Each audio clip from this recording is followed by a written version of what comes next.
Oi, oi, oi, oi!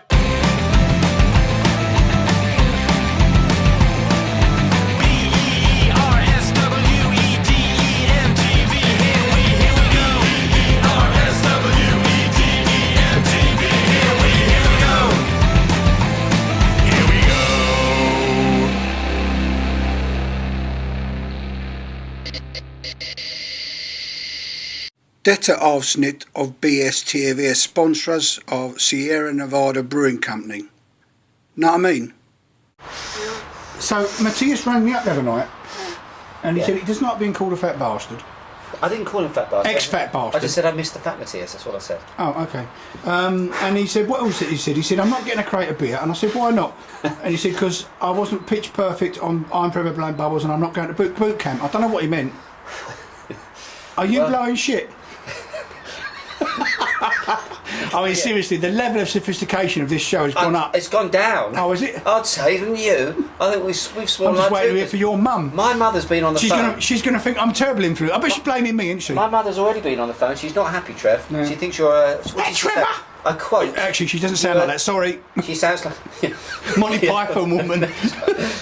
You are a distracting influence. Oh, is that what she said? She says. That's very diplomatic. Yeah, it is. So, anyway, listen, let's... are we on? Darren, tell me what you've got on the table. It looks interesting. Thank you, Trev. And it is. I have on the table a bottle, one of not very many bottles of an extremely fun beer. Actually, a beer that this Beer Sweden has a certain history with. I think it's fair to say.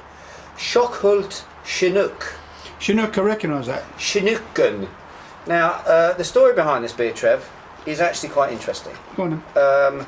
Some years ago, two chaps who you will know, Stene from Akira, one of the best beer places in Sweden. Akira. I think it's, all right, whatever you say. You say tomatoes, I say tomatoes, mate. Hey? No, I say correctly and you don't. And Jürgen from Oliver Twist, said that right, didn't I? Oliver Twist. Twist. Basically got together and they met the guys from Nynäshamn on Bryggeri, correct? Yeah. Ish. And basically they decided they wanted to brew a beer that was drinkable.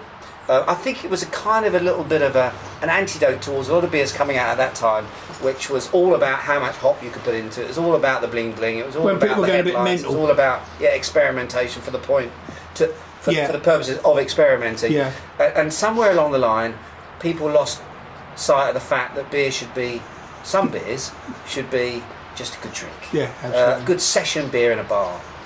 So that was the concept, and they basically worked together with Nunes to come up with a beer. Then around that, something crazy happened. This kind of story came out about this maverick bandit brewer who broke into Nynäshamn at night, brewed a beer. Oh, there. I remember now. Gotcha. And it was called Chinooken. That's right. And it basically it's and of course Beer Sweden got the scoop, as we often do. Yeah, let's be absolutely. honest. Got the scoop and actually I interviewed on a Skype I remember interview. that now. Yeah, I actually the only, even to this day, the only media in the world actually to get a one-on-one exclusive interview. Wasn't it in Swedish as well? Yeah, well he was. I'm not sure if it was in Swedish. I spoke in English. He spoke in some sort of Swedish. Okay. I'm not quite sure. He fell asleep. Did you remember? Yeah. Halfway through the interview, very strange. Anyway, it was all good fun, and it was taken very well by the whole scene. A few people thought it was hype, and then I say, so what? It was good fun. I'm shrugging my shoulders back. It's good fun, wasn't it? It's good fun. Whatever. They talk about hype. There's other brewers and that hype as well. So I don't see any problem with hyping. Storytelling, Trev. Wrote on the blog, obviously, online magazine, some time ago about storytelling. I think it's really important to tell a story behind a beer. As long as you've got something to back it up with. Yeah, exactly. That's also important. Anyway, so that's the story behind it. And basically, they put together this beer. It is obviously Chinook, the US hop, plays the lead role in this beer. I think it's backed up with a bit of Centennial, a little bit of Citra as well. Nice. But basically, it's designed to be unpretentious, easy drinking, premium lager. Lovely. All right. No more, no less. I'm than intrigued that. by the label. Is that them two walking off in love down the road in a barrel between you've their got hands? OT there, look, and you've got A. Is that a keg in between there? With a keg of, I presume. And they're walking off into the said beer. sunset. Walking off into the sunset. Do you know what it looks like it's to like me? Butch Cassidy and the Sundance. No, Kid. actually, it looks to me like the cover of What's the Story, Morning Glory by Oasis. Look.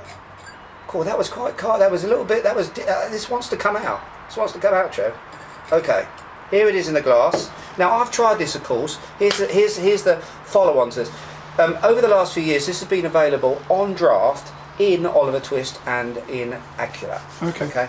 Only recently has this actually been launched in limited numbers in the system below. It's the first time actually that I've ever tried it out of a bottle. Be interesting to see if that makes a difference, Trev. Because on draft, it's absolutely gorgeous. Sort of beer that you want. You know, don't have to overcomplicate things. Just a great tasting lager. Shall I try it? Go on then. Powdered. Is the Pigeon glass leaking? I hope not. Well, there's a big hole in the top of it, Trev. Oh, okay. I'm going to smell it. Absolutely expecting. I think that the hops that are used in this beer, they're put in quite late in the boil. Trev. That means that the aromatics are in there, because I don't think they want a terribly challenging bitterness to it. You know, they want a little bit of a crunchy bite at the end, but not too much. So they put the hops at the end of the boil, Trev. At the end of the boil. That means we're getting nice. What makes you think they've deliberately gone for a session beer?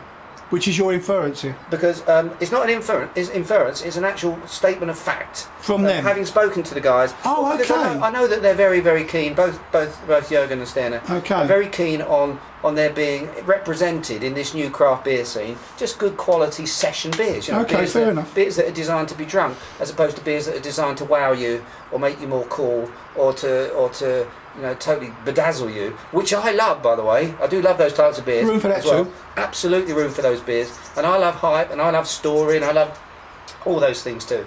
But there's also, you like to come back to every now and again, just good quality, well constructed. Well, get on with it so I can have a taste. Anyway, am I making it? You're getting.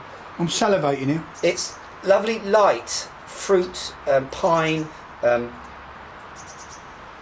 orangey sort of pine notes to it. Just clean. And may I say here, Nunes, I've been fortunate. I've been down a few times recently. And what I admire about that brewery, I admire a lot of breweries, and there's bits about everything that I pick out. But their beers are so clean. They are so well constructed and so well brewed. Not just water. Just thought I'd say that. Just thought I'd say it, Trev. And wow. Lager, right? One of the most bastardised, misrepresented beer styles, generic, homogenous, white bread beer styles in the planet. You can drink so much bad lager. Yeah. It's unbelievable. Yeah. I mean, and you come along and you lose faith in it, really, don't you? It's a start I have. You just don't bother trying. I can go a year without drinking. Well, I probably can go about a month without drinking lager. And you forget how good it can be. This is exactly. I think it pretty much is what I was speaking about. Does it? So I'm not going to say anymore. I think I'm sitting try it. behind a camera creaking with my leather coat. Come on. Beautiful colour to it. You see that? It's not lager colour, is it? It's almost like pale ale colour. It's slightly more amber, a little bit more interesting. Not one of those. The nose is gorgeous. Remember, lager, Trev. Lager. Not pale ale. Lager. No, it's really nice. Oh, hang on. Is that lager? What do you think? Does Delicious. it do what it says? It's actually, is it a good old sessionable drink? I could drink that all night. In terms of ABV, Trev, in terms of ABV, 5.1, so it's bang on the kind of, anyway. So that's nice. I'm going to rate this as a beer. I'm not going to rate it as a session beer, Trev. I'm just going to rate it as a beer. Full stop. 4.3. That's very high. I know. But you know why? I think there's a bit of me, that obviously this is a very personal, subjective thing, there's a bit of me that is actually a little bit tired. I've got like hop fatigue, and I'm just desperate for more beers like this to come along. More beers like this to come along that just basically say... What's it cost at the bollocks, do you remember? Huh? What's this cost at the bollocks? Can you get it there? Well, I mean, I don't know, because of course this is live, and I'm not sure whether the limited amount of bottles that... Are we into that again now? Yeah, if they're sold too many. Will still be How there. How ridiculous is that? No, that's not, whether they'll be there. This is a limited release. Gotcha, sorry. So if they've run out, okay. They may well be. They may be gone by the time we've obviously beamed this live. You know. Okay. Anyway, the fact is, just a great tasting beer. Now I think it's a little reaction. Maybe my score is a little reaction or a little encouragement, if I can ever do that sort of thing, just to get more beers like this on in the market. Just you know, great tasting beers. No, it's lovely. I can't say any more than that, Trev. No, it's very I feel nice. a bit emotional right now, actually. Really? Yeah, I am. Tell me exactly what. So, is it anything to do with your childhood? What, these types of beers? No, your obsessions? emotions. Oh, my emotions? Yeah. Probably have to do with my I mean, childhood. come on, this is free. I'm giving you Oh, a you want me to session. start? You want me to Yeah. start Want you to relating open to up. you? Oh, right. Well, So, tell me, is it all about your mum?